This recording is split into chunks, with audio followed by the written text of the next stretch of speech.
Hello, everyone. Welcome. It's good to see you all here. Thanks for those of you who are introducing yourself in the chat. Welcome tonight to Preparing Your Congregation for Climate Disasters. My name is Avery Davis Lamb. I'm the Resilience Program Coordinator for Creation Justice Ministries. Tonight we have a really good program lined up. Creation Justice Ministries' mission is to educate, equip, and mobilize Christians and Christian institutions to protect, restore, and rightly share God's creation. Tonight's program is part of our Climate Resilience Workshop series, in which we're asking the question, how can our churches be hubs of climate resilience in our communities, helping our neighbors weather the physical and the spiritual storms of the climate crisis? Today, we'll be learning how churches can prepare for climate disasters. Before floods, fires, and other climate-driven catastrophes strike, how can we prepare to be agents of hospitality in our communities? We have two excellent guests today. Marianne Slawinski will offer theological grounding and prayer, and Caroline Hamilton Arnold will lead the workshop. I'll be sure to introduce them more thoroughly later on. A few housekeeping things to note before we launch into the program. The first, as you'll see, some are already doing, please introduce yourself in the chat. And when you do so, be sure to select all panelists and all participants so that everyone can see who you are and where you're tuning in from. We will have some time for Q&A during Caroline's presentation. So please use the Q&A function at the bottom of your screen to input questions. We probably will not see the questions if they go into the chat function. So please, if you have a question you want to be addressed in the presentation, put those into the Q&A. And finally, this workshop is being recorded, and we'll be sure to send out the YouTube link to all participants and everyone who's registered for this workshop in an email next week. All right, so now we're going to transition into our theological grounding from Marianne Slawinski, and I'll offer an introduction. Ms. Slawinski serves as the Program Director for Lutheran Disaster Response International at the Evangelical Lutheran Church in America. She has 20 years of experience working in the nonprofit sector, 14 of which have been dedicated to international humanitarian and development programs. Currently, Marianne oversees the Lutheran Disaster Response International portfolio, which supports immediate relief and recovery needs of families affected by disasters. She holds a master's degree in international relations from University of Chicago and currently lives in Chicago with her husband and 2 children. Marianne, I'll hand it over to you. Thank you so much, Avery. I'm going to go ahead and share my screen. So just give me a few moments here while I share my PowerPoint slide.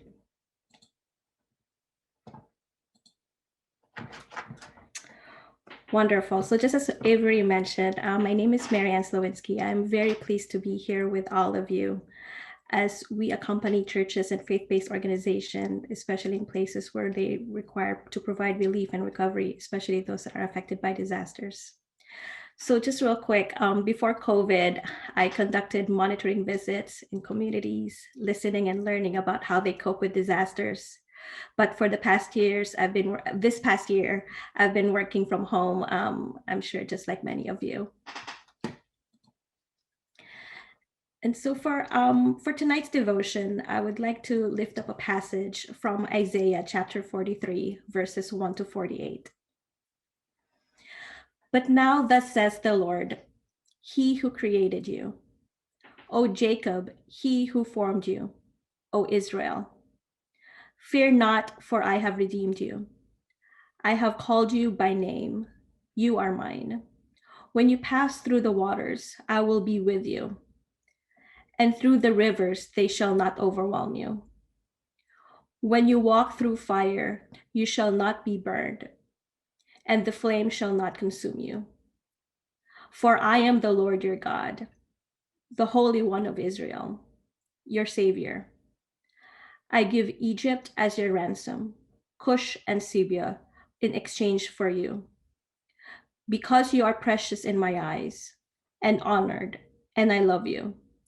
I give men in return for you, peoples in exchange for your life. Fear not, for I am with you. I will bring you offspring from the east, and from the west I will gather you.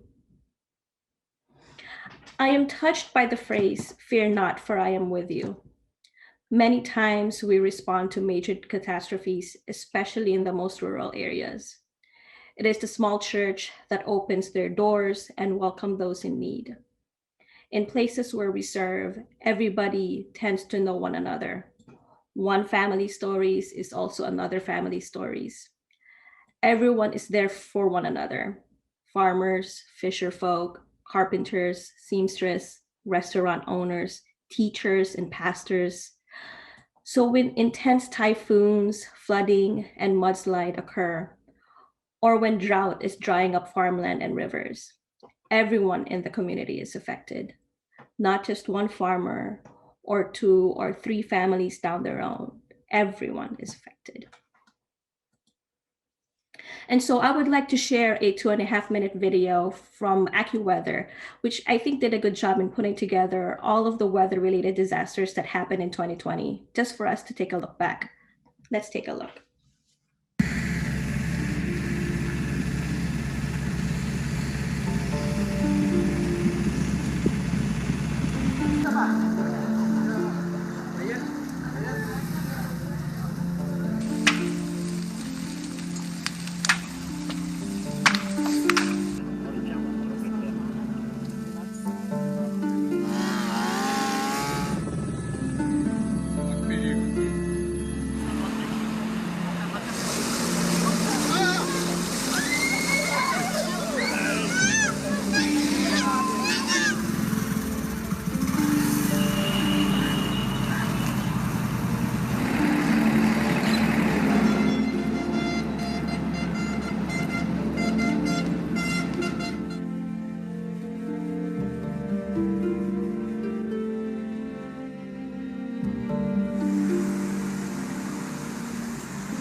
The sun has risen, and we are still here.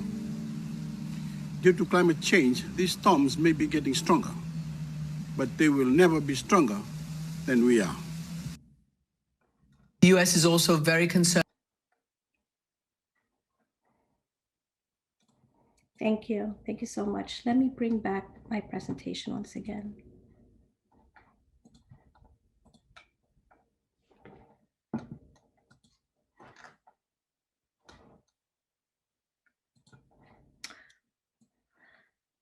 So how do we humanitarian actors respond to the climate crisis as part of our disaster response work globally? It is difficult to talk about climate change and caring for the environment when every year the communities that we serve are suffering for more frequent and intensifying climate-induced disasters. For the first time in my career as a humanitarian actor, we responded to 3 back-to-back hurricanes, cyclones, and typhoons that occurred in the last 2 months of last year. That was a lot. But as a church, we must care for the community where they are at the present. So that means providing life-saving assistance such as food, shelter, and protection. And as a church, we must then accompany our community on how they would like to be better prepared and adapt to the changing climate based on the knowledge of their environment and the assets that already exists. In Bangladesh, for example, we are supporting RDRS Bangladesh to enhance flood preparedness and response capacities in Kurigram district. Every monsoon season, the district experiences harsh rains and flooding, and with climate change, they expect more frequent and more intense cyclones. The project brings community members together to map out areas that are most vulnerable and design an early warning system by measuring the water level of major rivers, developing evacuation route, and operationalize an early warning dissemination channel through text messaging and social media. And just as Creation Justice Ministries advocate for climate justice throughout the United States, there are also numerous international faith-based networks that calls for governments and institutions to care for the environment and mitigate the climate-induced disasters that is affecting many smaller countries. The ACT Alliance, for example, is the largest coalition of Protestants and Orthodox churches and church-related organizations, consisting of more than 130 members working together in over 120 countries. The ACT Alliance builds the capacity of church members around the world to engage in climate change issues at all levels.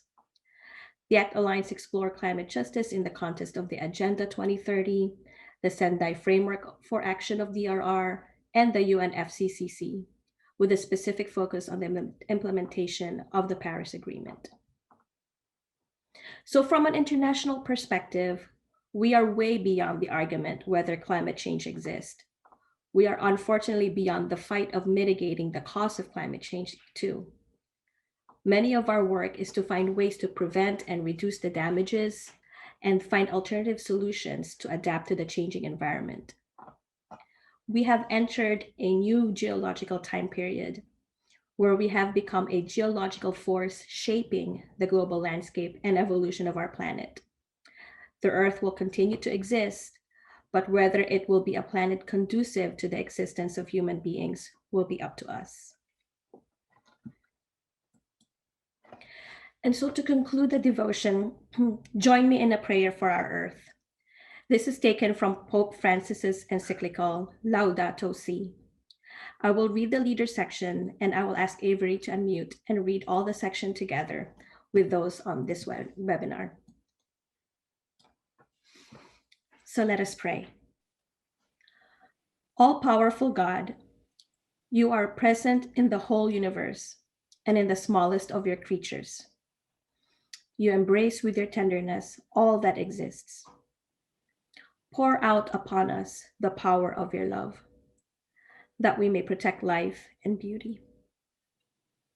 Fill us with peace, that we may live as brothers and sisters, harming no one. O God of the poor, help us to rescue the abandoned and forgotten of this earth, so precious in your eyes. Bring healing to our lives, that we may protect the world and not prey on it, that we may sow beauty, not pollution and destruction. Touch the hearts of those who look only for gain at the expense of the poor and the earth. Teach us to discover the worth of each thing, to be filled with awe and contemplation, to recognize that we are profoundly united with every creature as we journey towards your infinite light. We thank you for being with us each day. Encourage us, we pray, in our struggle for justice, love, and peace. Thank you all.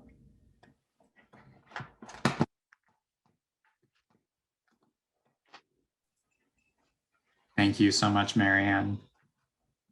Thank you for giving us that, for grounding us in the international scope of what we're talking about with climate disasters, for sharing some of your work, and of course, for turning us towards God as the source and our healer. Thanks for that grounding. Now we will shift over to Caroline Hamilton Arnold's presentation. Caroline is the Associate Director for Domestic Disaster Response for Week of Compassion, which is the relief, refugee, and development mission of the Christian Church Disciples of Christ. Caroline's passion is connecting people with the creative, recreative power of the living God through stories and faithful action. And she believes a life of faith is about becoming part of God's ongoing work in the world. In her work, Caroline helps disciples in the United States and Canada prepare for and respond to natural disasters. She holds a Master of Divinity from Claremont School of Theology and a BA from Texas Christian University. Caroline, I'll hand it over to you. Thanks, Avery. And thank you to Creation Justice Ministries for the invitation to be here this evening. I first received an introduction to Creation Justice Ministries through Green Chalice, which is the Creation Justice ministry of the Disciples of Christ. And we collaborate quite frequently with Green Chalice, recognizing the intersection between response to the climate crisis and our work with Week of Compassion as we respond to the crises of natural and climate disasters, of displacement of people, and of economic and sustainable development in communities experiencing extreme poverty around the world. So quite a bit of overlap in our ministry areas, and grateful for that partnership with Green Chalice and then the subsequent partnership with Creation Justice Ministries. I will share my screen.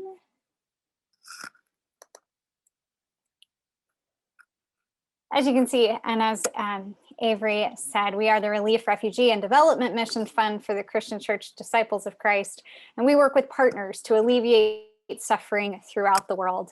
My particular role in that is focused on our domestic disaster response. And by response, we take an expansive view, preparing for, participating and supporting congregations in immediate response, and supporting communities in long-term recovery from what we typically call natural disasters, but which are perhaps not so natural.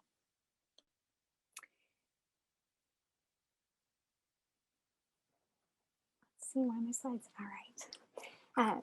As Marianne rooted us in our identity as those who are accompanied by God and do not need to fear, I want to encourage us to be rooted in that place and then look at how we can then respond. So I tend to frame disaster preparedness within a congregational context, within the story of Pharaoh's dream, interpreted by Joseph from the 41st chapter of Genesis. It's a long chapter, so we're not going to read the whole thing. I encourage you to do so. It would be, the best HBO special. Broad strokes, Pharaoh has a dream where 7 fat cows are eaten by 7 skinny cows, and then 7 stalks of grain are consumed by 7 withering stalks of grain. And all of the wise people and diviners of Pharaoh's court can't understand what I think is a fairly obvious dream. But Joseph comes in and it is wise and says, this is a warning of a coming calamity and we must act. And so Pharaoh puts Joseph in charge, and they stockpile grain during the 7 years of plenty so that there will be enough for the community during 7 years of famine. And when Joseph's brothers come, because the famine extends beyond Egypt, Egypt has enough to help them as well. And so it's beyond this sense of caring for ourselves, which is important, preparing ourselves so we can survive the difficult times and the disasters that befall us, but more so positioning ourselves so we can extend hospitality to others in those moments of crisis. We have been also given a fat cow, skinny cow dream in a way. We've seen the science, we've had the reports, we have seen over and over again the evidence that people are suffering because of the climate crisis and because of the impact that our changing climate has on people now. On the left are two graphics. I'm sorry, the text is very, very small. The top is showing a change in rainfall compared to the average from the middle of the late 20th century to 1991 to 2020.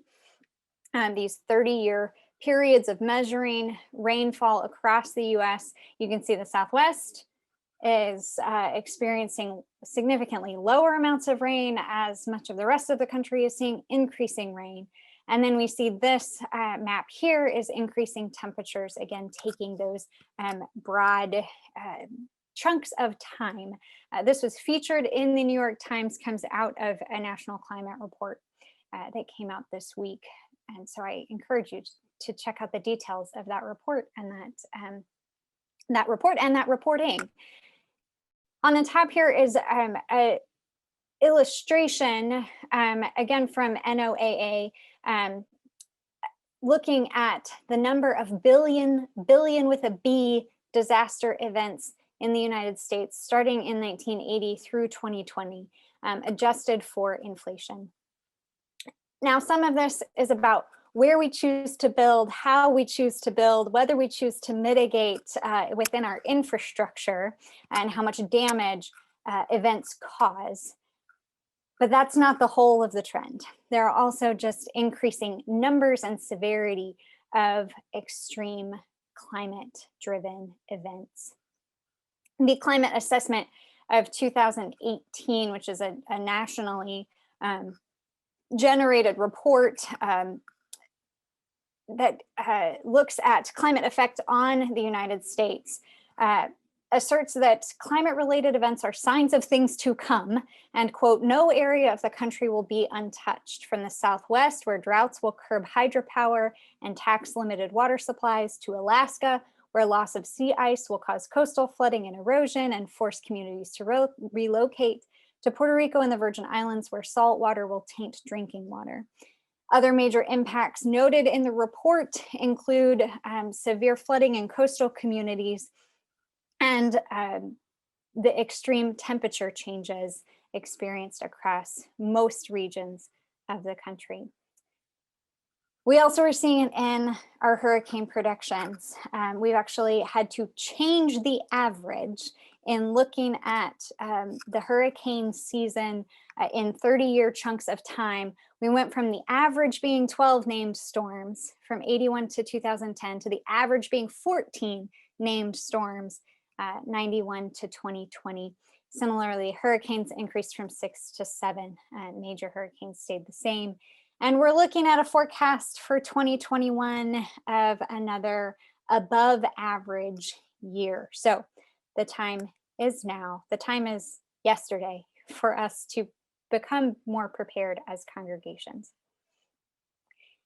In order to understand how to prepare as congregations, I think it's helpful to understand the life cycle of a disaster, the typical phases that a disaster and disaster recovery progress through. Now, every disaster is unique because every event and every location and every particular community has its own unique qualities, but there are typical patterns from a period of warning, which may be minutes or maybe hours or maybe days, to the event itself and the acts of life-saving and property-saving emergency response, to the relief phase, which is that immediate aftermath of the event where we're looking at basic human needs, food, shelter, water, medical care, etc.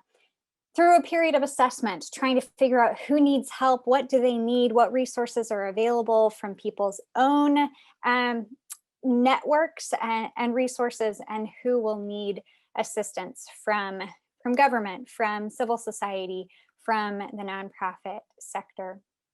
And that's when we move into long-term recovery, which is what we typically think of with recovery, and that's rebuilding houses and folks getting back on their feet and hopefully finding some type of new normal, a phrase that many of us have become familiar with through this pandemic. And hopefully, especially in that new normal, but I would say through all phases of disaster, we're thinking about preparation and mitigation and how can we be better positioned for the next event that will either happen in our own communities or in our neighboring communities. I'll give a pause for you to absorb that.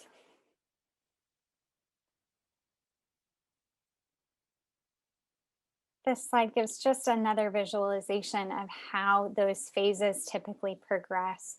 The researchers Myers and Zunin developed the phases of disaster, looking at community emotional response to community crisis events. You have the impact, and there's a low during the emergency. Then there's a bit of a high. It's the Houston strong, Boston strong. We're all going to come together and get through this. But then as things move forward and inequalities become more apparent and the processes are grindingly slow, and as the adrenaline wears off and those kind of just psychological and biological processes unfold, people experience delusionment, despair, hopelessness, helplessness. Eventually, we do hopefully turn the corner through long-term recovery and start working through grief, taking control, restoring hope, and restoring communities in our relationships and in our infrastructure, housing, etc., to again reach that new normal. And I've watched this play out in individuals, in churches, in congregations over and over and over again. And the colleague that introduced me to this visual called this the valley of death, and this the valley of the shadow of death, when it's really important that we remind people that we do not walk through that valley alone, and that we need not fear when we walk through the valley, for our God walks with us, and we walk with each other. And churches are vital through that whole life cycle, through all of the phases of disaster preparedness and response. Churches play crucial roles and are increasingly playing crucial roles. There's a study that was published in the American Journal of Public Health from a couple of researchers at the University of Texas at Arlington that really highlighted the role of non-governmental entities, so faith-based and non-faith-based nonprofits, houses of worship, other civil society, non-governmental actors following disasters. And they highlighted the swiftness and flexibility of non-governmental entities to engage with marginalized communities, to work with a level of trust in communities, and to identify places where there were needs that weren't being met. Among the folks they surveyed, fully 76.2% reported that if they had not been active providing the services that they did following, and they were looking specifically at Hurricanes Harvey, Irma, and Maria, and the catastrophic wildfires all in 2017, that 76.2 of those surveyed said that if they didn't offer their services, nobody would have offered those services. They would have gone unmet. And then among those organizations, 40% believed if someone else did provide services, it probably would have been another non-governmental entity, which may be a perception of ourselves, but I think also points to the really valuable role that churches and nonprofit agencies play in disaster recovery. This is one of our congregations that served as a hub after Hurricane Harvey. You can see they had to tarp up their roof, but as soon as they got things stable inside, they had an incident command system in place. Their pastor is a second career pastor, and Pastor David Deere in Port Aransas, Texas, and he did disaster planning and emergency planning in the oil and gas world before becoming a pastor. And so he implemented the incident command system training that he was familiar with in his congregation and was able to connect a lot of resources to folks in their community. I highlight again this phases of disaster image, superimposing some of the needs and the ways that folks are able, and especially congregations and churches are able to respond in each of these phases. So during the normal times, hopefully we're preparing ourselves and our churches, we're building skills and relationships. During the emergency moment, hopefully we're sharing good information, listening to trusted officials, and keeping ourselves, our neighbors, our communities safe. And for those who have planned in advance and have received special training, assisting with some of the critical care needs during the emergency. And then during that immediate relief phase, again, with some training, with some planning, being able to collect and distribute supplies, to clean up, to do early repairs, to help people find shelter, to help people start the massive amount of paperwork that's required after they've been affected by a disaster. During the assessment phase, helping communities assess what their needs are, which is a very specific kind of skill. Accompanying families that have been affected, just being someone to walk alongside them, not as their case manager, not as someone actually facilitating the processes of getting recovery, but just helping them say, hey, can I read through that letter with you? Can I talk with you? Can I pray with you? Can I help you think through, since you've been through trauma and may not be able to make decisions right now, can I help you think through the steps you need to take? Great role for churches. And then there's formal disaster case management, there's fundraising, there's planning, all kinds of advocacy that needs to happen during that phase. And then into long-term recovery, there's volunteer coordination and repair and rebuild, and again, communication out to the local community and to the wider nation and world about ongoing needs and addressing unmet needs in the community. Throughout all of that, there are needs for emotional and spiritual care, and congregations can be a place where we offer space and prayer, and hopefully with some training so we do it well and without causing further harm, and appropriate ritual to help people process the experiences they have been through. So just some examples of churches in their roles that they have taken. This is one of our churches, again, in the Houston area, sheltering after Harvey, obviously a pre-COVID situation with those cots so close together. Distributing supplies, again, being hubs. And I saw Mark Munoz was on our participant list. A little shout out to Church World Service and the Cleanup Bucket program, getting needed supplies into communities. Offering spiritual care, offering, again, space for ritual and accompaniment for folks. And that long-term recovery, rebuilding homes, communities, livelihoods. With all of that context in mind, we start thinking about how do we prepare, knowing that there are these many phases to disaster response. We can start thinking about how do we fit in, because no one can do it all, neither should we. If you're a hand, be a hand. If you're a mouth, be a mouth. If you're an ear, be an ear, to very loosely paraphrase the Apostle Paul. I see preparedness happening in sort of three general types. And ways that congregations can facilitate preparedness. One is helping your individuals and families connected with your congregation get themselves prepared. Make sure they have preparedness plans, that they have, at a minimum, their emergency kit, but hopefully they're going beyond that, making plans for what they would do in the event of a disaster. Then preparing your church properties and operations, mitigating your risk so that you can continue to function after a crisis event, and then preparing yourselves to respond so that you can offer that hospitality to your community after a disaster. I think about the first two in terms of sort of risk reduction, identifying vulnerabilities, hazards, who's going to have particular needs, and gaps in your processes where you may need to take steps to reduce your risk as an individual, as a congregation, and potentially as a community. Number 3, I think, is really more about building on our strengths, looking at where our ministries are strong, where you have assets and resources in your church community, in your congregation, and how you can adapt those ministries and strengths and skills to a disaster context to continue serving your neighbors.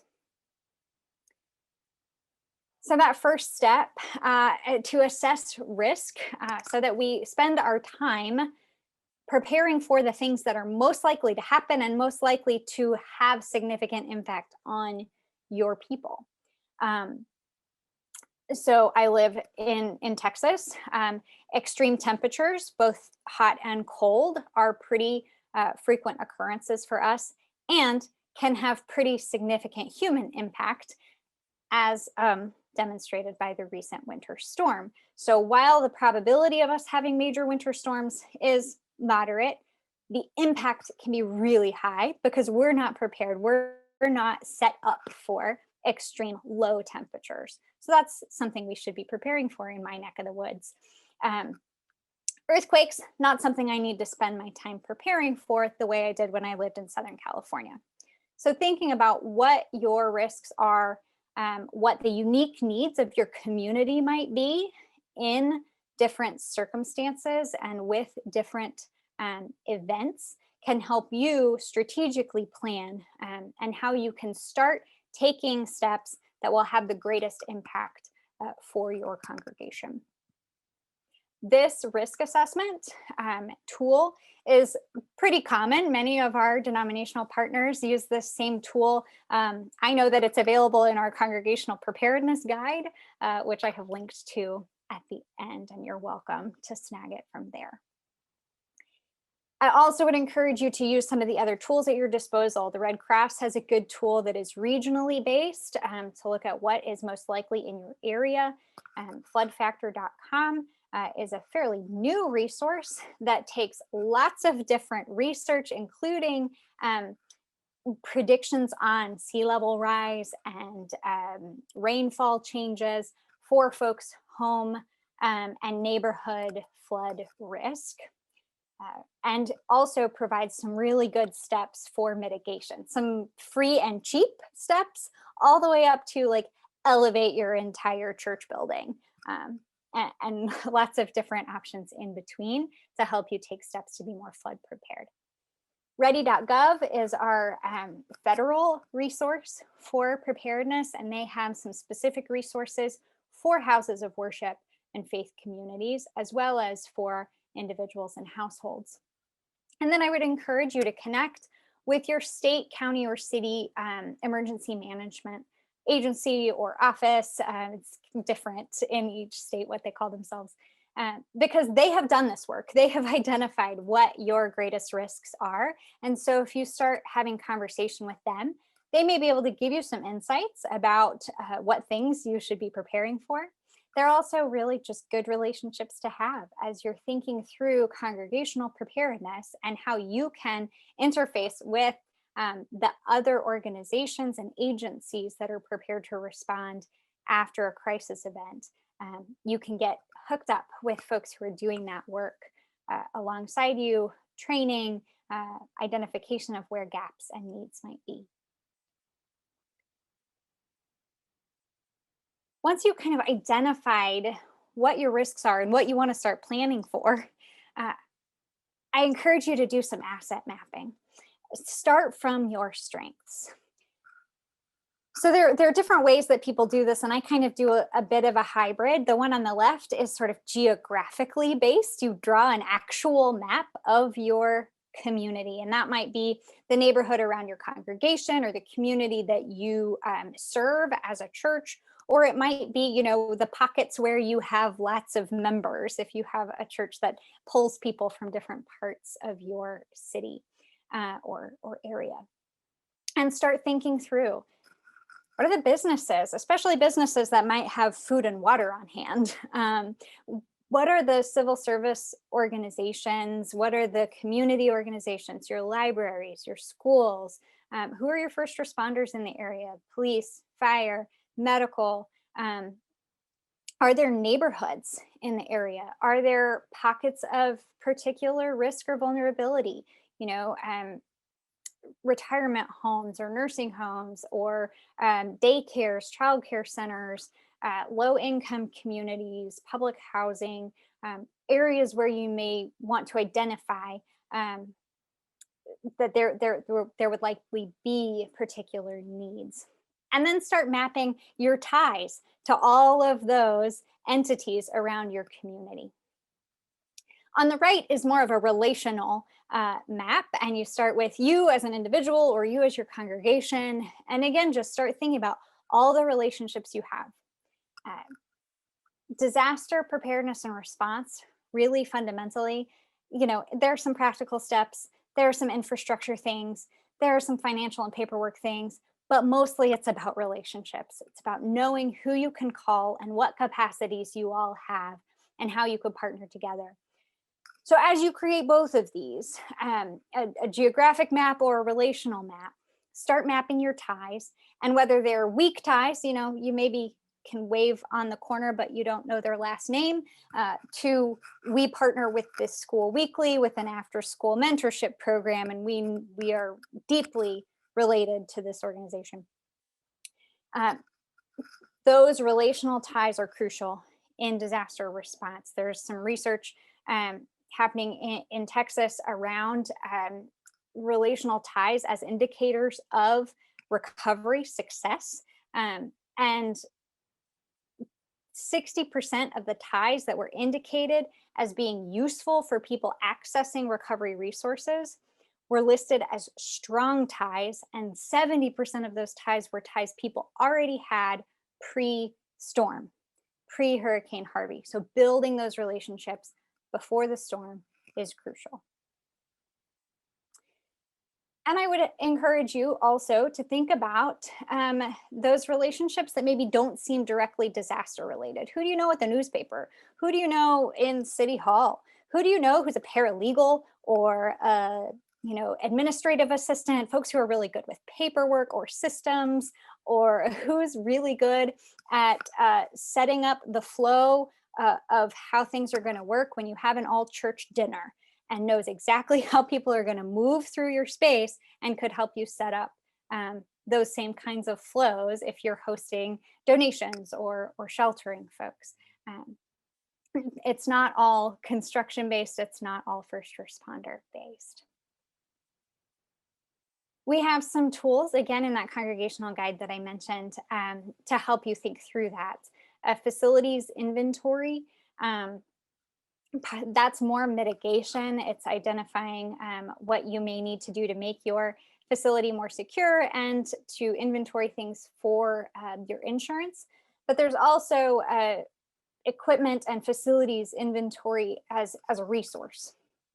What spaces could you use? What kinds of physical assets do you have in your church? And thinking through those partner and external resources as well.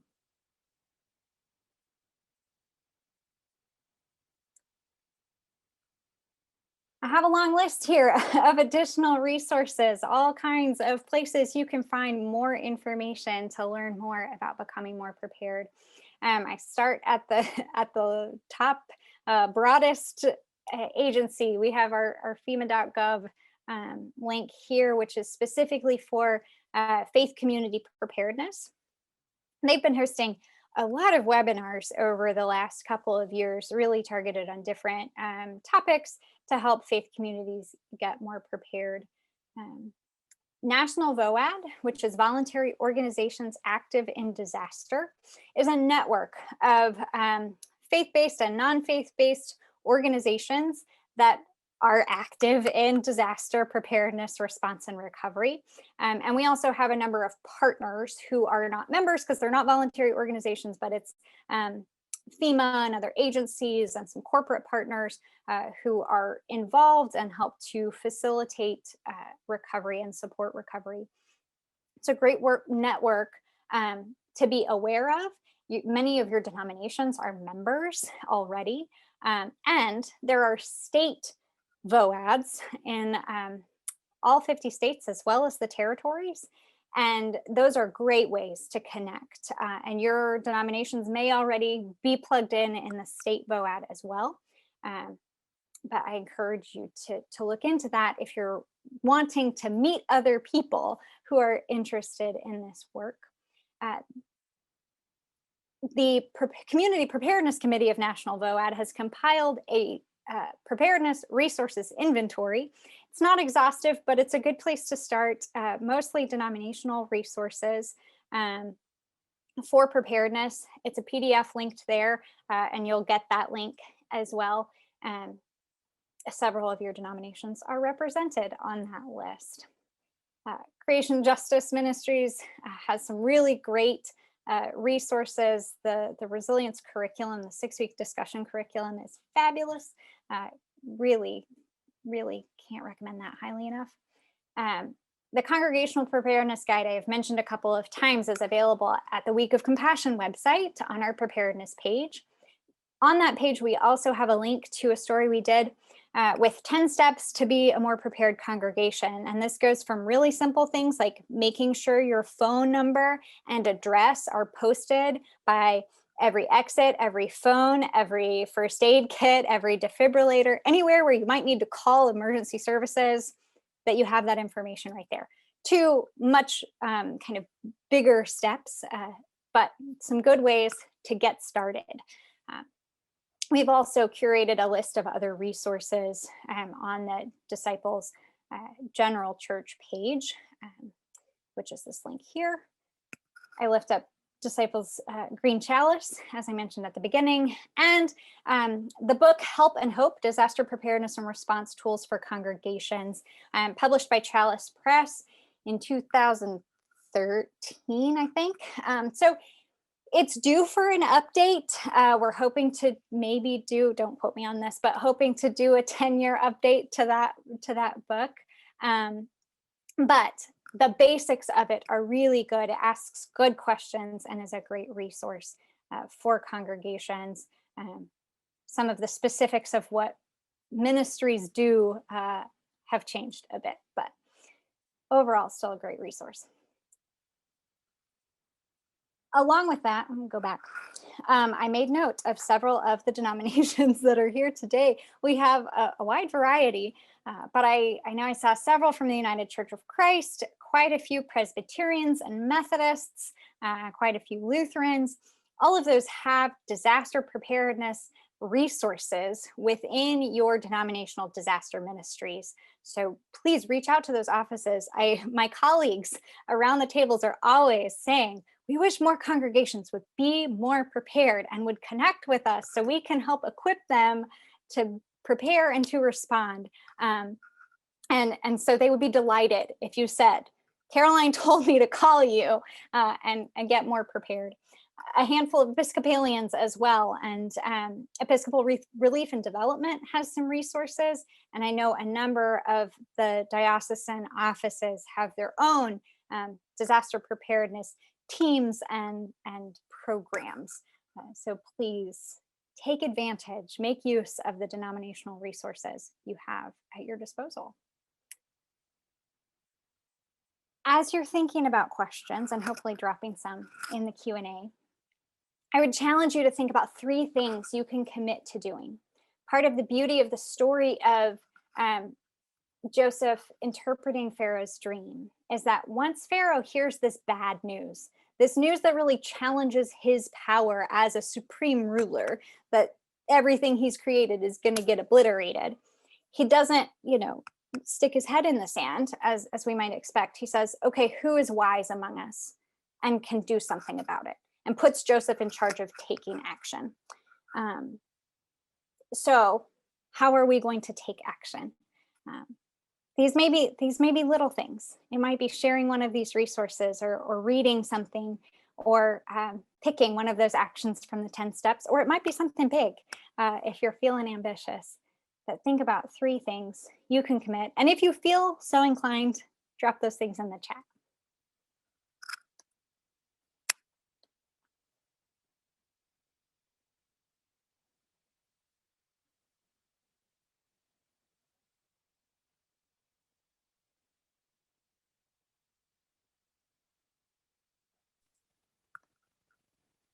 Avery, I think we have some questions queued up that we can Great. Thank you so much. take. And that was so rich. Such a wonderful presentation. And thank you for all the resources you shared. Monica mentioned this in the chat, but we will be sure to share all of these resources in the follow-up email. Great. So one question I have for you, Caroline, just to get us started, is around rituals. You mentioned rituals of reflecting on disaster, healing after disaster, but perhaps also rituals as a way to prepare for disaster and resilience.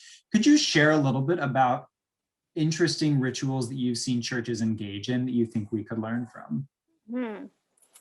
Sure, yeah. I mean, I think so many of them will be really tailored to specific communities. I come out of the Disciples of Christ, and we're big on communion. So a lot of what we do is around communion, and around the table, and talking about table and how we can expand the table to others. And that table extends to all these places where we are working through partners around the world. The picture that I showed earlier was from our congregation in Chico, California, that opened for just a prayer service. And there was a group that asked if they could create that prayer mandala on the front lawn out of native plants and flowers and things, just as a way of marking the hope for rebirth and new life in the midst of catastrophic wildfires.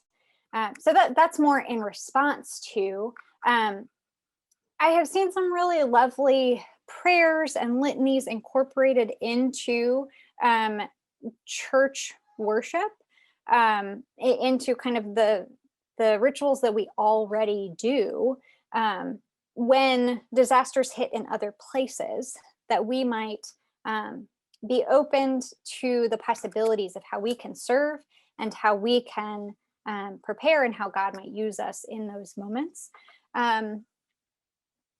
And now I'm going to think more, because I don't know that I've seen many interesting preparedness rituals other than, blessing spaces once you've, created a supply closet, or, blessing the church world service kits as you compile them. But now I'm going to be on the lookout for others. Yeah, do let us know. And yeah, bringing up, the solidarity piece of this is really important too. Because we're all affected by climate change in some way, but certainly there are some who are affected much more than others. And so, connecting and back with that video we saw at the beginning, being aware of what's going on around the world with climate disasters and engaging in rituals to be in solidarity and hospitality with them. Another question is around pastoral care. So how might pastoral care around climate disasters look different from other natural disasters? So how might we, as faith leaders, as lay leaders, as people who are bringing congregations along in this, bring in the climate aspect while also being caring and healing? Yeah. Disaster emotional spiritual care is not my wheelhouse. We have other colleagues who are much more specially trained than I am. But what I would say is that when communities are in the throes of a disaster, it's probably not the time to say and this is part of climate change. That people are traumatized enough in their own circumstance that piling on the trauma of a warming globe is probably not helpful. That said, those who are already aware of those dynamics may find some solace in the solidarity of shared experience. And a key element of moving through trauma and healing from crisis events is finding meaningful action. And that can be small in one's own life, or it can be, public advocacy for policy change so that others don't experience the same or similar crises that you have. So for some, a helpful pastoral care option would be connecting them to ways of making a difference of advocating for climate policy or connecting to climate action. Marianne, do you want to contribute anything to that? No, I mean, I think you covered it well. Yeah, exactly. I mean, a lot of the times they really need to go side by side and really kind of work together. So a lot of these connections that we're doing now, even in places where we don't realize. So a lot of the times it's with our development folks, people that you normally work with around issues around agriculture, issues around gender rights. I mean, all of those, you just kind of start needing to make those connections, because climate issue is kind of like that cross-cutting issue that we all need to address. So at least on from an international perspective, that's kind of how we've always seen climate issues as something that is more cross-cutting.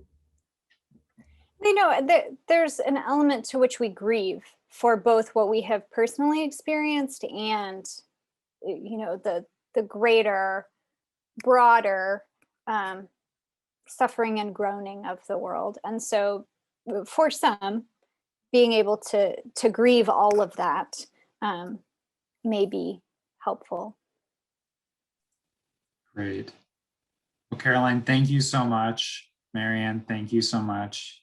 Given us a lot to chew on, both theologically and practically. And I'm so appreciative of what you've given us today. Before we end, I want to share about our next upcoming webinar for June, which is Resilient Oceans. This will be a workshop on climate action and God's marine creation. We'll be shifting to a Tuesday schedule for our summer workshops. So this will be on Tuesday, June 22nd. More information coming on that soon. And thank you to everyone who's joined us today from all across the states and all across the world. We appreciate you taking your time today to learn about resilience and learn how you can prepare to be a hub of climate resilience and prepare for climate disasters. So thanks to you. Thanks to both of our presenters. Have a great evening, everyone.